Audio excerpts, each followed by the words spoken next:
বৌমা, কত রান্না পড়ে আছে, ওদিকে মেয়ে জামাই সব এলো বলে। মা, একটা কথা বলার ছিল। বাবা বলছিল আজ আপনার ছেলেকে নিয়ে যদি একবার ঘুরে আসি ও বাড়ি থেকে। তুমি না থাকলে ওদের যত্নার্থী কে করবে? আমি সমস্ত রান্না করে গুছিয়ে দিয়েই যাব।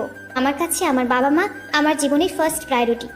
তারা তাদের অর্থ এবং শ্রম দুটোই আমার পেছনে দিয়েছে বলেই আমি এত বড় হয়েছি। এখন আমার সময় হয়েছে তাদের কিছু ফিরিয়ে দেবার।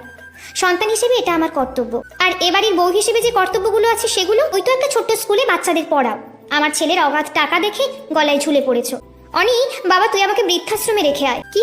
তুমি মাকে কি বলেছো রাত্রি? ক্ষমা চাও, এক্ষুনি আমার মায়ের কাছে ক্ষমা চাও। তোমার জন্য আজ আমার মায়ের চোখে জল এসেছে। আমি কোনো ভুল করিনি, তাই সরিও বলবো না। বাড়ি থেকে বেরিয়ে যাওয়ার কথা যখন উঠেছে তখন আমি বেরিয়ে যাচ্ছি। আপনি কেন যাবেন? এই বিনা মাইনের কাজের মেয়েকে যদি দরকার হয় ডেকে পাঠিও। আজ বরং আসি। বর্তমানে এমন অনেক রাত্রি আছে যারা শত যন্ত্রণা সহ্য করে শ্বশুরবাড়িতে থেকে যায়, কারণ তাদের কোনো যাওয়ার জায়গা নেই বলে।